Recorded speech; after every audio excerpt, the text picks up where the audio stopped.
There's no better time to talk about a couple of games that, maybe have caught some of our attention throughout this month. Considering now we're halfway through the point of August, and Nintendo has been a bit quiet lately. We're also trying to figure out when is the next Nintendo Direct, as well as hearing any more exciting news about upcoming first-party titles. But for the time being, I want to discuss a couple of titles that have caught my attention, and I hope that also catches your attention as well.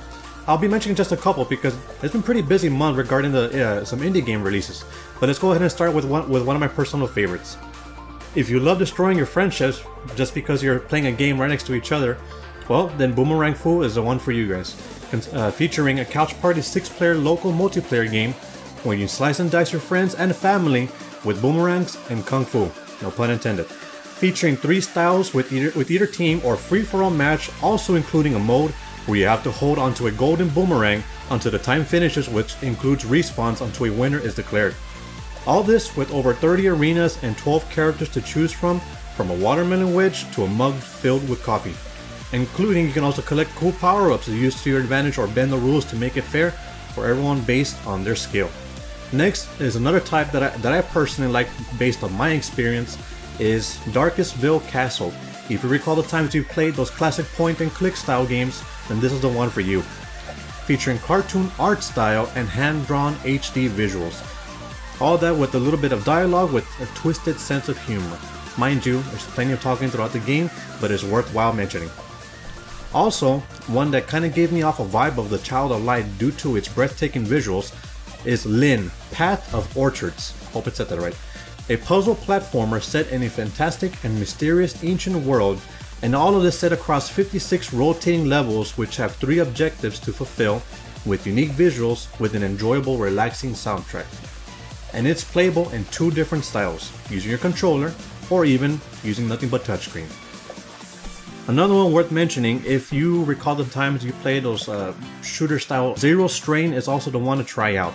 A ship-based fast-paced shooter with MOBA elements and crazy shoot-'em-up action, featuring a variety of different ships with 3 different weapon systems and passive abilities. Learn your enemies' patterns to avoid and defeat up to challenging bosses in each level. Now, I haven't played a prehistoric title game in a long time. And I'm talking back to the days that Chuck Rock came out, or even Joe and Mac. But if you try out Prehistoric Dude, you'll definitely get that kind of vibe. A Metroidvania style game taking place during the Stone Age where you help a caveman named Dude recover his ham that's been dinosaur napped. Or is it ham napped? Sorry, I couldn't resist. Anyways, explore 3 different scenarios where you will explore caves and forests, finding tools and power-ups to make Dude even stronger and achieve his recollection of gaining his ham back. Another one worth mentioning that came out at the beginning of this month called Scully, a reanimated skull with special clay that will allow you to transform into 3 different forms to help you maneuver through different challenges and defeat various enemies. Enjoy a story with full voice dialogue and breathtaking cutscenes that give life to the world of Scully. Hop, skip, and roll your way through 18 different levels and 7 ecosystems with unique dangers to its respective environment in this platforming adventure. Another 2 titles that I'll mention that I'm personally looking forward to, one of them happening to be Samurai Jack. If you remember back in the days, or how old were you back in 2001, I won't even mention it because I was just a kid, but I sure love myself a couple of episodes of Samurai Jack. Well, anyways, on August 21st, Samurai Jack Battle Through Time will be releasing for the Nintendo Switch, featuring the original voice cast and characters from the series.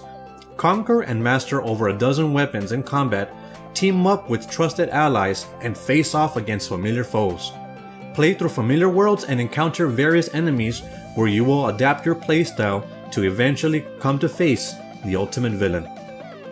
Another worth mentioning is one of the most beloved anime series from back in the days called Captain Tsubasa, Rise of New Champions, based on a beloved anime series making its way to the Nintendo Switch, featuring 2 different story modes where you can enjoy the drama alongside Captain Tsubasa and the team as a new hero or relive the events as seen on the anime. All excited gameplay including signature move sets as seen on the anime. It's personally not my type of game, but given the visuals and the history of this anime, I'm excited to give it a try. And I hope you guys too, when its debut hits Nintendo Switch on August 28th. In other news, Retro Studios tweeted out yesterday around 12:57 p.m. stating that they are looking for a lead producer to join their journey to develop Metroid Prime 4. Not the kind of news that we were all waiting for, but unfortunately, that's the news we got. This is not the point where you say better this than nothing, but at this point, I think we'd all agree to say that better nothing at all. Well, there's always some light at the end of the tunnel, I guess. But anyways, in other news, Nintendo has also tweeted out a teaser photo of Mario chilling out at the beach. Now, I know I'm a couple of days late on this, but I think it's worth bringing up because I know, like myself, and I'm sure a couple of you all, have wondered when will Nintendo bring these titles back? We all enjoyed Super Mario Nintendo 64. I know I did, and I loved it. And Super Mario Sunshine is right above there as well. So is Nintendo teasing a release of renewed Super Mario games, or is it a simple remake, a simple reboot of just Super Mario Sunshine? Nonetheless, I'm excited to hear this news, and I hope you are too. Unfortunately, Nintendo has not confirmed any other news regarding a new full Nintendo Direct or even a mini Direct. But as soon as any of us hear anything, I'm pretty sure we'll be on top of the news, as we're all excited to be making sure that we keep on top of any new Nintendo Switch titles from here on then. Thank you guys for watching. On other news, I would personally like to say that please be careful for those of you who have to be out there and about amidst the pandemic. Take care of yourselves. We are all facing some challenges. I have been personally quarantined for 37 days along with my wife because we came out with COVID-19 positive with COVID-19. And well, you know, no matter how hard you try to be careful, sometimes you just can't avoid it. But nonetheless, be safe, make wise choices, and I'll see you guys next time.